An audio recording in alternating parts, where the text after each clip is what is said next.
It's amazing election day. I'm going to call it amazing because the way people are tripping in the streets is not a and start to bring in some positive, I don't know, thoughts up in here because we sure gonna need them on today.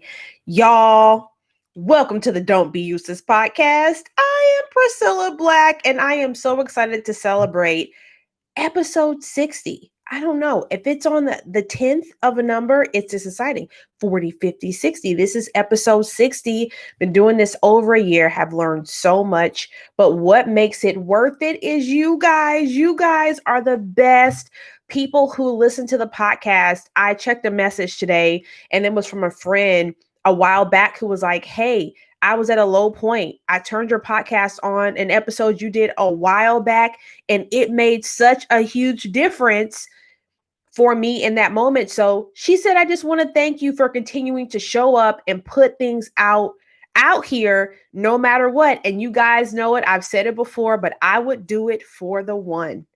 For the one. If it was just you, I would be here. So I am so excited about what we're talking about. We're talking about a little dream chasing action.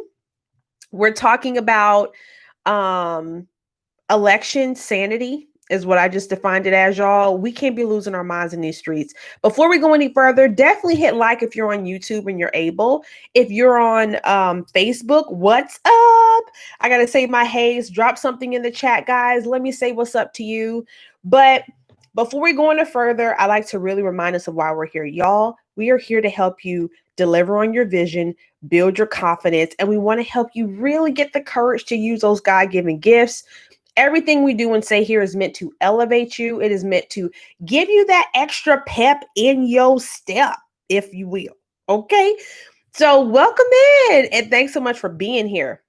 Now, let's transition to this election space for a second. Y'all, people are in these streets losing their minds, okay? We haven't even elected a president as of this moment on Tuesday, November 2nd. But in some hours, we will know who the president will be for the next 4 years. If you have seen a crazy video of somebody online, make some noise. Y'all, I have seen a video of this rally of Trump supporters closing in on highways and roads around people who have Biden stickers on their cars. It is amazing how if you're for Biden, you're not seeing those people bully others. But if you're for Trump, you've seen those people bully. Now, here's my thing. I do not care who you voted for. I literally don't care. I'm a heavy believer that you are more than your vote, just like you are more than bad decisions you make. You're more than that. You make up more than that as a person. And I don't want you to feel limited to just whoever you voted for, even though the world would try to define you as such in these times. Now, I saw this video, these folks cussing people out. This lady, I mean, they was really trying to get her to do something so they could shoot her. Their guns were out. Guy get out the car like she caused something. She's like, guys, I was just driving down the street. I was just driving down the street. Now, some of us may feel, I think, really emotional today. I say that because I'm one of those people. I feel like I'm nervous about today, but it's mainly because I know that there are some people who are going to act badly. They're just going to act badly either way. If he wins or loses, they're just like, can't wait to turn up and act a fool. And if that's the place that those people choose to live in, be it. What I'm not going to do is bring those people with me. I don't want none of their crazy. I don't want none of their no. So that means I'm likely not going to be watching hate videos today because I need my peace.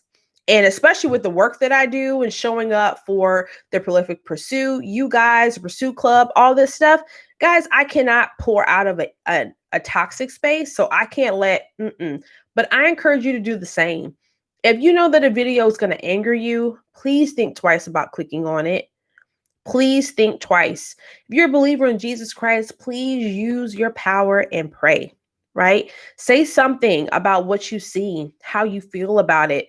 Definitely don't let that stuff kind of get swept under the rug. I want you to keep your joy. Don't let it be stolen.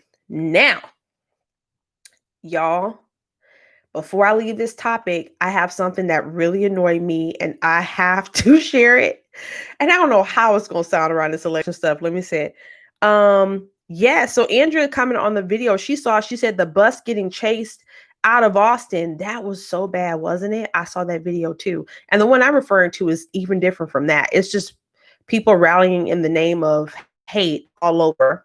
Yes. Okay, guys. So I have gotten bombarded with emails and text messages about voting for Biden Harris. Bombarded. When I say bombarded, first of all, I never asked for this.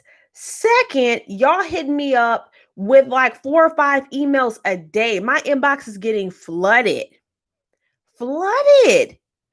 And the text messages, and my son has my old phone. He's getting all kind of campaign stuff on his phone. He's like, Mom, I'm 11. What is this? Right? It's the craziest thing. Let's just say, I know that it is so important that we get out and vote. But I'm not getting Trump emails. Trump not blowing up my phone.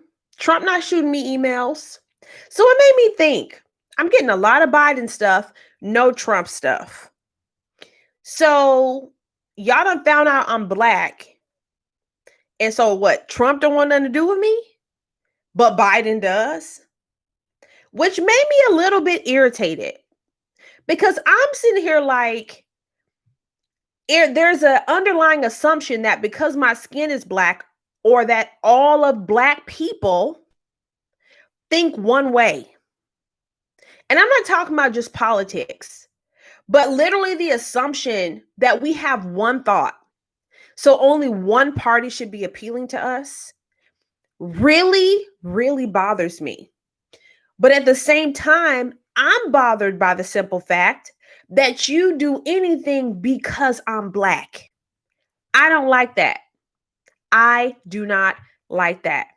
Knowing that I am bigger than where I vote, how much of this attention are you giving to me when this is over? You mean to tell me you could have been sending me emails?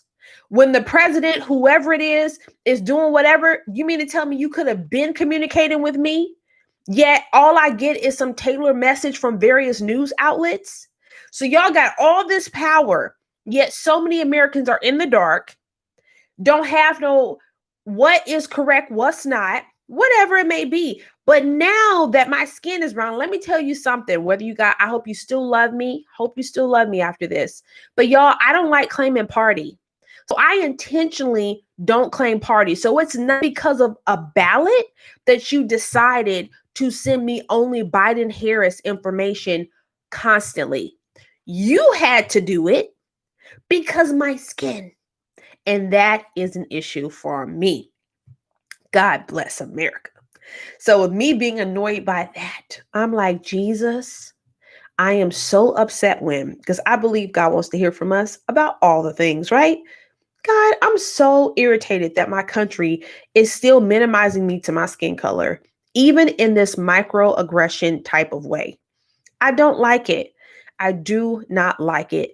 But you have said, God, that I am more than what problems I face. You said I'm more than a conqueror, which means if there's something trying to come to me, I have the power to overcome it. So even when these feelings of frustration hit me, God, I know that I have the power to not let them overtake me. And I thank you for this. In Jesus' name. And as many times as I need to cast all of the frustrations of the whole election process, who can register, who can't register, who's allowed, mail-in ballot issues, all of this stuff, I got to keep giving it up. I want to encourage you to do the same. Give up this election drama. Give it up, because it is not worth me walking around irritated, going off on my kids because folks is be discriminating. It sounds crazy now, but you know this was going to happen. That's what happens. Us mamas be in a bad mood. Everybody catching it. Everybody catching it. Now, I have a big topic I want to talk to you guys about. And it is about chasing dreams, and even more so, Christians chasing dreams. I hear so many conflicting conversations about should Christians even have dreams, and what should a Christian even go for it? Should we write the book? Should we do the thing? Should we? Why? Because it doesn't seem holy? Because it doesn't seem like, oh, am I triple sure this is from God? Let's have this conversation. And I'm coming to you today from giving you my perspective, but also a breakdown of a book that has taken the world by storm, I would say, called The Big Leap by Gay Hendricks. The Big Leap by Gay Hendricks. Let me also add, I am not encouraging you to run out and buy this book, even though there is some excellent information inside of it. It is also covered in New Age conversation. So I'm going to be breaking down as best I can and sharing with you directly from this book and coming to you from a perspective I think is balanced with that good old Jesus juice. And let's go to the next level together. Before we do that, make sure you have shared this podcast. Click share if you're on Facebook, thumbs up if you're on YouTube, and definitely, if you know somebody who needs to go higher, you know somebody who needs to level up, I want you to send them this conversation we're about to have, y'all. Now, there's this book, y'all, called The Big Leap. If you have heard of it or not, say something in the chat right now. So if you've heard of it, yes. If you haven't heard of it, no. I was introduced to it watching the Love Hour podcast from Miss Kev on Stage, or Melissa Fredericks, and Kev on Stage, her husband. And they had the author on their podcast after they had talked about it. Now, they have been, straight up Christians for so long. And in all the raving about the book, I had no idea it was so full of New Age stuff. At the same time, I was able, I believe, successfully to combat that, because he would say certain things. I'm like, oh, that's the Holy Spirit. He would say something else, and you're stopping the flow of prayer. I was like, that's faith. You mean lack of faith? Like, I'm sitting there like, Bible older than anything all y'all talking about.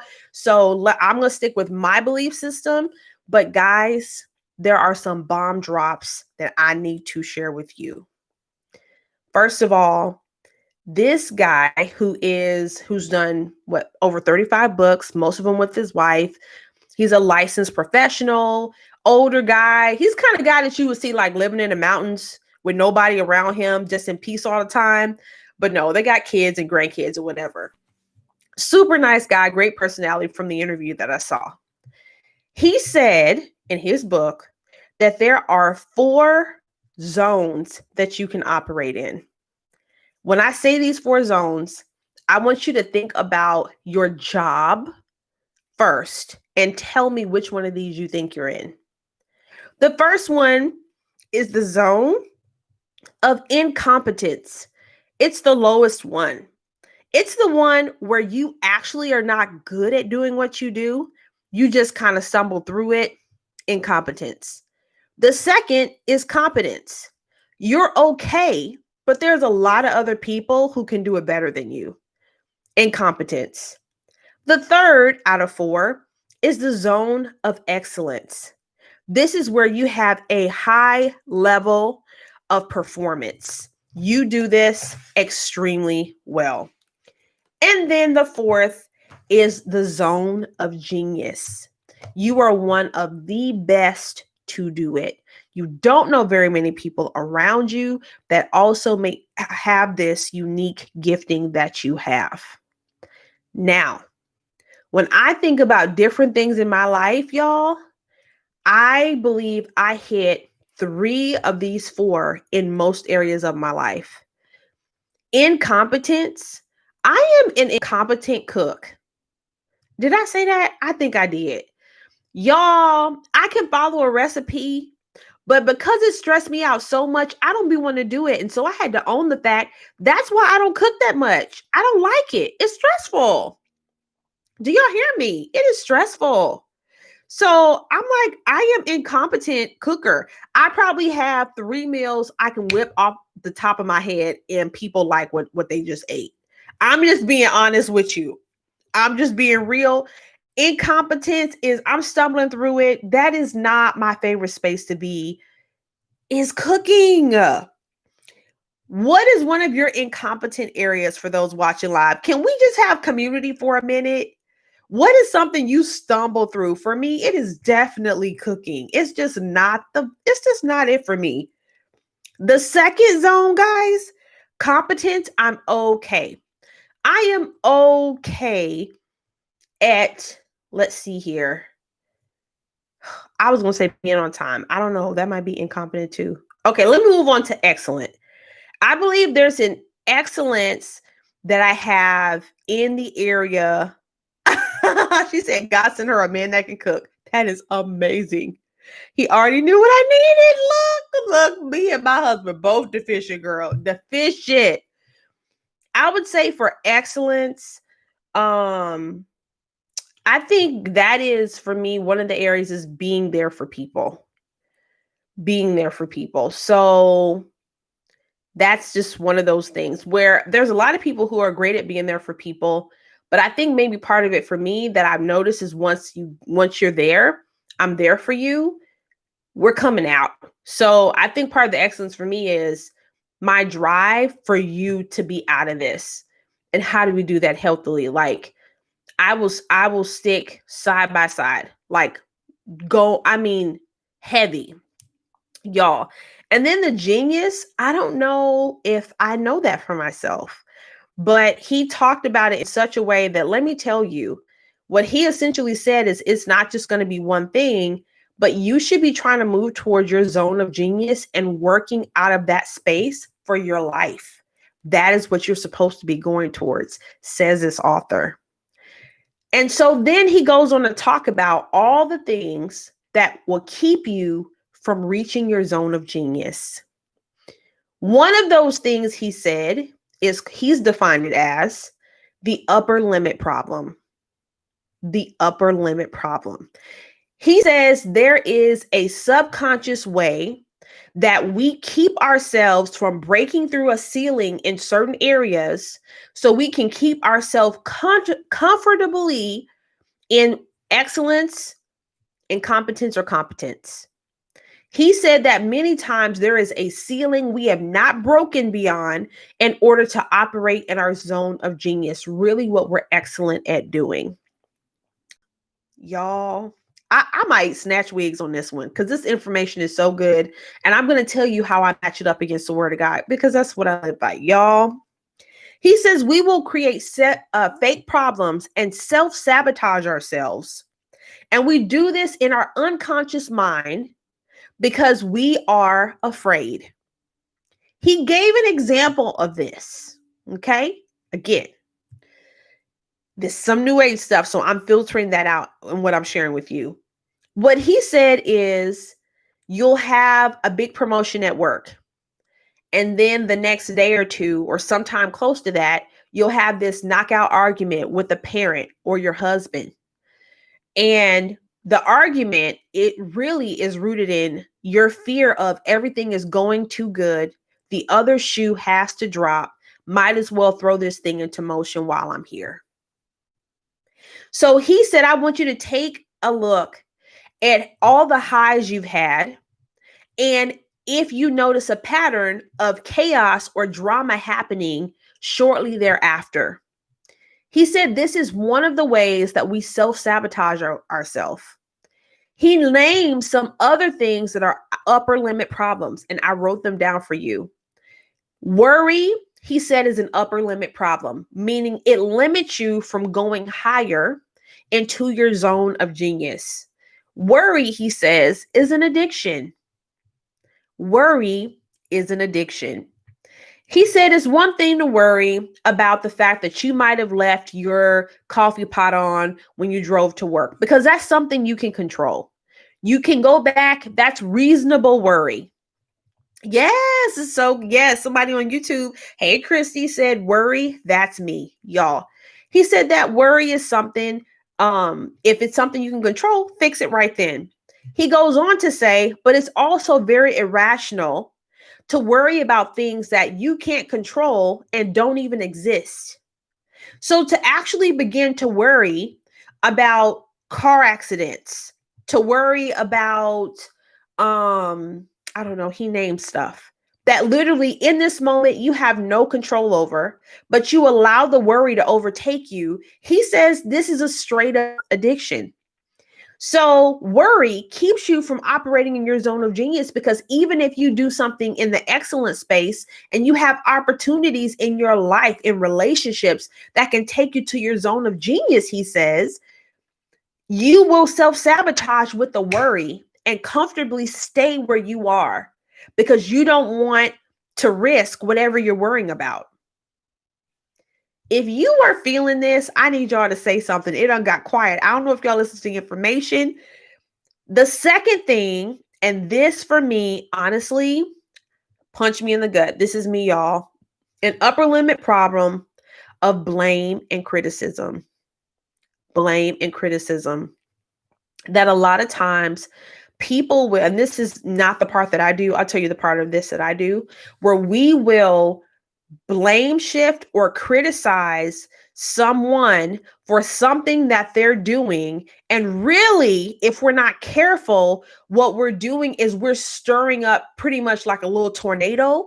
We're stirring up a bunch of drama. Hey, LaShonda, stirring up things. And then what happens is as we stir up these things, we are self-sabotaging the peace, that bond relationship that we wanted. This person is could be excellent for us, and we are throwing wrenches in it because our subconscious fears.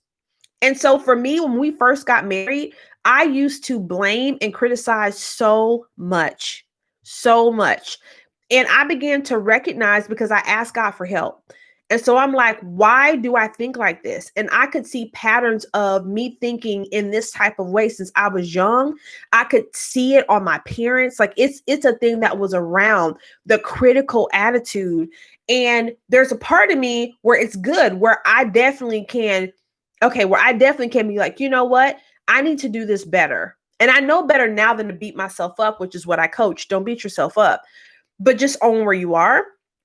But then I start to realize that the criticism was causing such a toxic way of being with some people, like depending on what state of mind I was in, that I'm messing up spaces too much.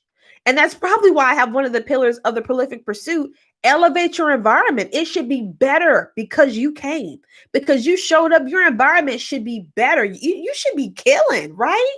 People should want you there because you bring such a light and such a love and positivity to your space, right? You're keeping it real, but you still have a different space of being. Let me rip through these other 4 things that he said are some examples of upper limit problems. One is deflection.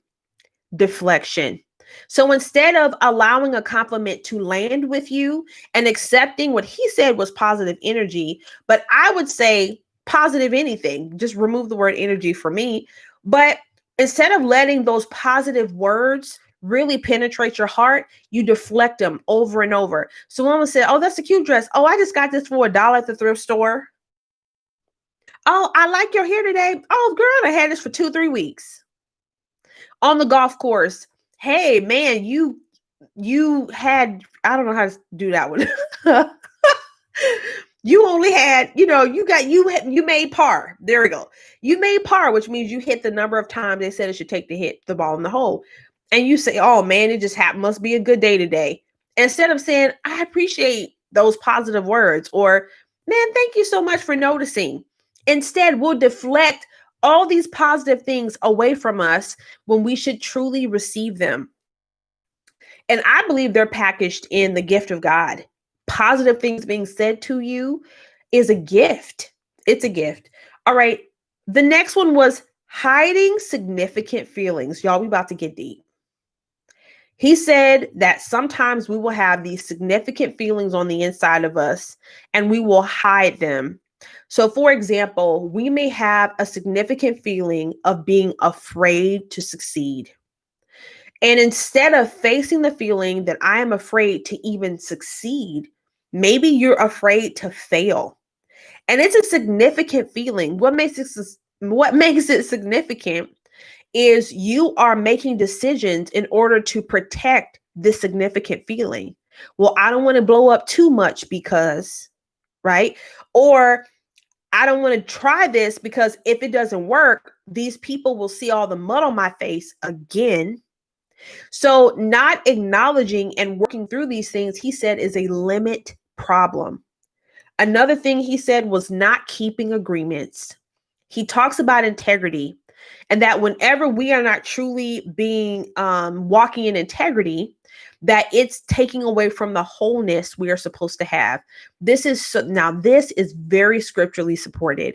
The Bible talks about being honest, being a person of your word, but he referenced it as if you don't, it costs you.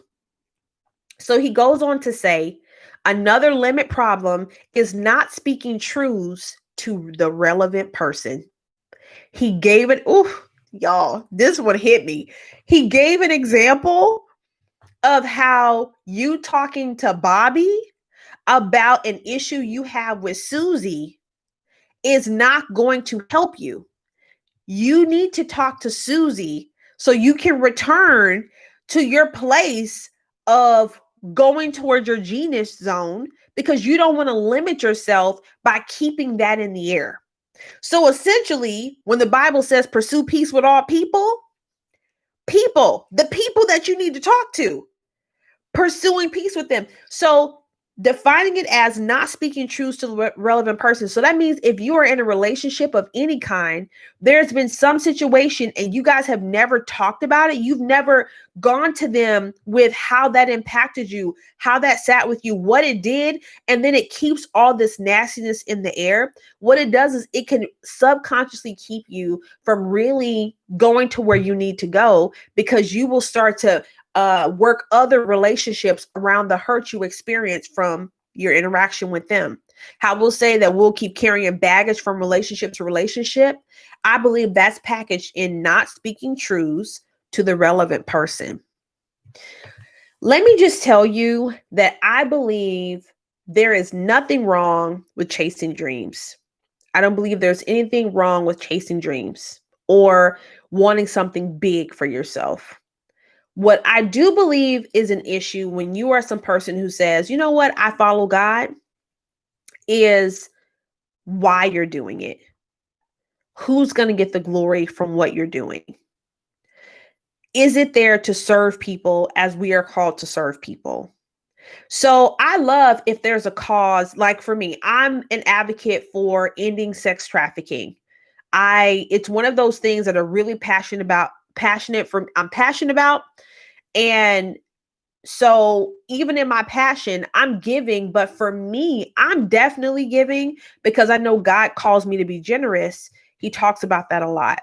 So I'm giving because I also want to see in the earth what I believe he would want to see. And seeing that Jesus was a defender of so many women, that I want to also be an advocate for us too. So I believe it's bomb. I believe God gives us dreams and I believe he gives us visions. But I believe if our dreams and visions are not serving other people, then I truly question the validity of it. Is it just because you want to blow up? That's nothing that I feel like, you know what I mean? Like it's super hollow. It's super hollow. If it's just about you and you doing your thing, how is that helping other people?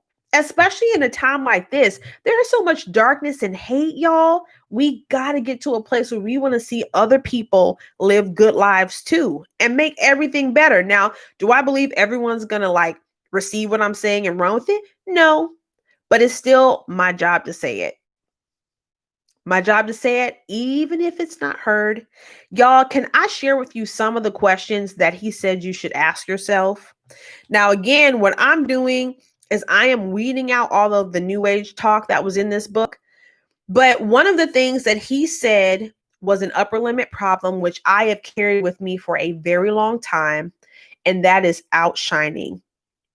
He said that there was an upper limit problem of outshining, meaning I don't want to do too well at this, because if I do too well, other people around me will feel small. And because other people around me will feel small, I will only be okay with going so far. Because if I go any further than this point, then I am not going to make other people comfortable. And I care a lot about that. So I need to be careful that I don't outshine anyone. This is something I have carried with me since I was very young and became aware of it about 2 or so years ago. My spiritual mom asked me a question once about why I even cared. When something went down, she asked me, why do you even care about this?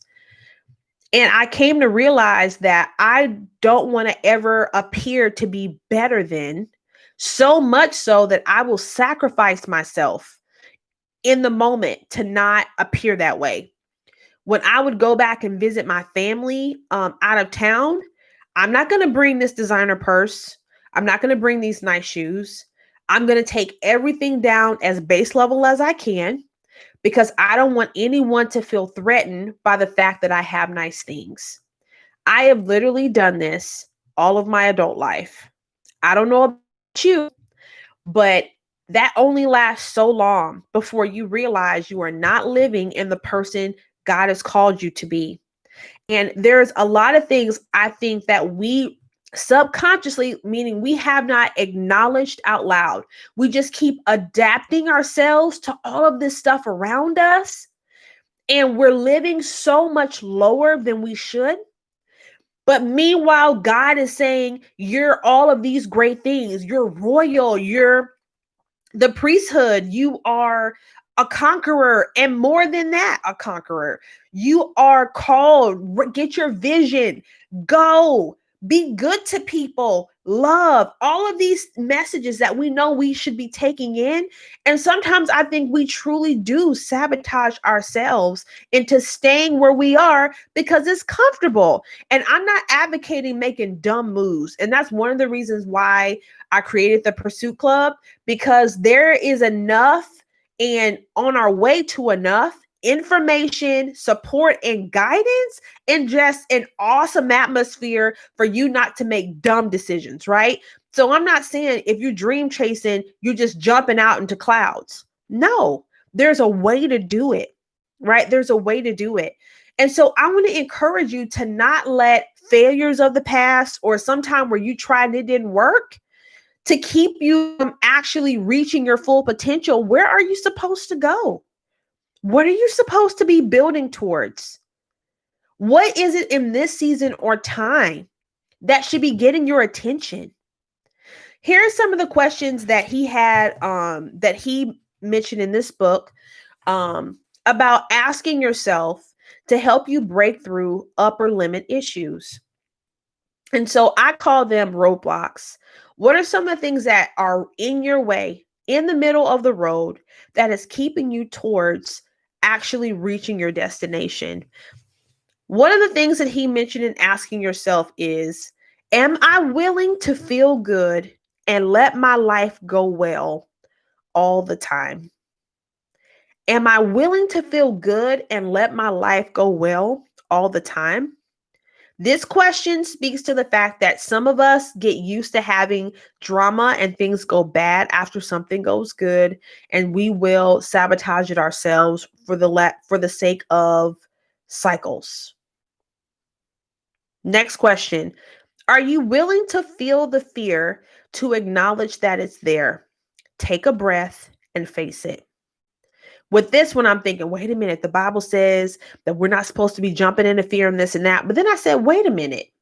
I remember Jesus in the Garden of Gethsemane, who was straight up all in his feelings when he said to God, do I really have to go to this cross? Because I'm in agony. But if you want me to, I'm going to do it for you. Jesus felt his fear. He felt it. And then he talked to the one person that he needed to talk to get his strength and keep going. To acknowledge that fear is there is not a bad thing. And it doesn't mean you don't have faith because you do it. To acknowledge it is to be honest.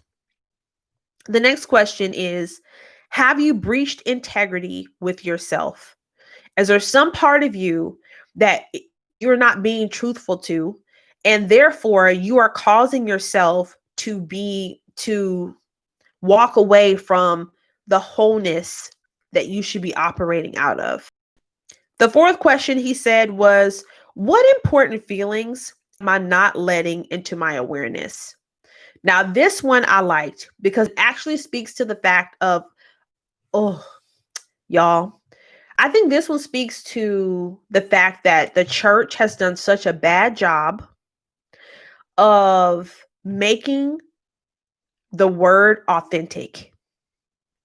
This question of what important feelings am I not letting into my awareness is a big deal because I think we got so, especially when I was younger, it was holiness had a look. It was all about the outside. Do this or you're going to hell. It was so much about the pageantry of Jesus, more so than what the Bible taught. And what happened is because it had a look and a feel, there were so many people denying truths that existed in their life. And it was so inauthentic. So now, when this question says, what important feelings am I not letting to my awareness? Meaning, what is it that I'm feeling? If I'm feeling afraid right now, if I'm worrying, over worrying, I need to acknowledge I'm over worrying. But sometimes, especially Christians, will be like, I'm not worried. I'm in faith. I have nothing. Yeah, I want you to speak faith-filled words. But that's after you've acknowledged you have been worrying for decades.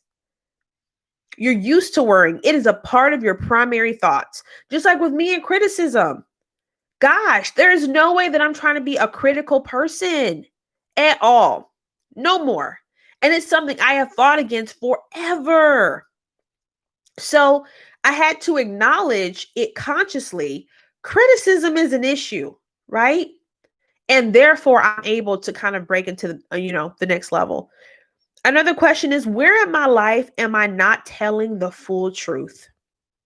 In other words, lying, not being honest, not giving the full truth does take virtue away. It's something that happens with dishonesty. And some of us have so many casual things that we may lie about that it's not intentional. It's not meant to hurt people. But in us doing that, it is absolutely hurting the fullness that we could have in our lives if we are honest or walking in integrity. Another question is, where in my life have I not kept my promises? Y'all, this is one of the questions that sit on me so heavy. If I feel like I am not keeping my promise, I have two things that I said I would do months ago that I have not done. And there's barely a day that goes by that I'm not thinking about the fact that I haven't done it. It sits with me so heavy. And so I've committed to, in November, this month, I'm getting it done at all costs. I don't care if I remember it at 11 o'clock at night. I'm staying up till 3 a.m. to do it because I'm not letting this thing roll out of this month. And other people are connected to it. So that sits with me even heavier. But me not keeping those promises to myself and to someone else is hard. It sits with me. And it's something that I have to face and then do something about it, right? And then here's the last question, which says, in my relationship, what do I need to do and say to feel complete and whole? Whew. In my relationship, what do I need to do and say to feel complete and whole? If any of these questions sit with you, if any of them hit you, drop something in the comments now. Guys, this last one, I feel like is one of the most difficult ones, at least for me, because there's a part of you that wants to protect the feelings of the other person. There's a part of you that doesn't want to, you don't want to rock the boat. At the same time, he defines it as having a sweaty 10-minute conversation can make the world of a difference. Meaning it's sweaty because you're both nervous. It's something you don't want to talk about. At the same time, getting that 10-minute conversation in will help you to really, really go to where you want to go. It's at least a start to being able to show up fully in your relationship. And in our relationships, we change so much over time. We're not the same people we are when we got married. And so because of all these things, we just be who you are, all your wholeness, who God made you to be. reach that next place. I love the phrase of genius zone. Yes, operate in that.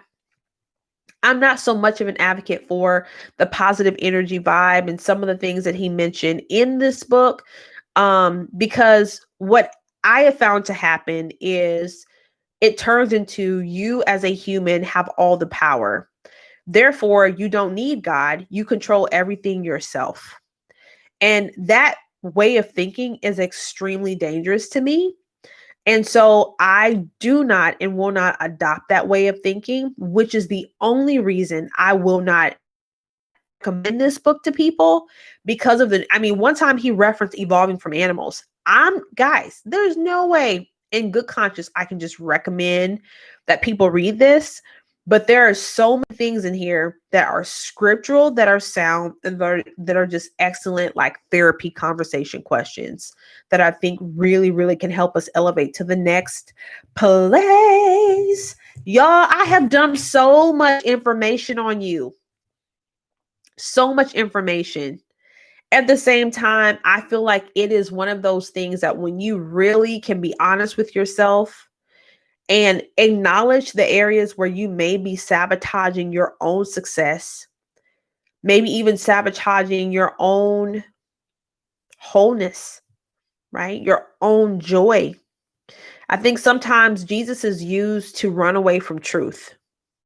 I think sometimes we let our faith keep us from being real, and we will just try to ignore our way out of stuff and not acknowledge stuff and put it under the cloak of faith. And I just don't believe that is what it's supposed to be. And I don't feel like that's what's modeled in Jesus's time. I don't believe that. And so I believe that there is a higher place of living for most Christians that we have not yet to experience. Some of us, sure, I don't know them. But we are definitely all on our way. And I want to encourage you to, yes, chase the dream. Operate in your genius zone, though. Operate in meaning you are at a place where there are very few people who can do what you do. This is something that is it's not a job title. It's more than that. It's deeper than that. So I hope that you guys definitely could grab some things out of today's podcast.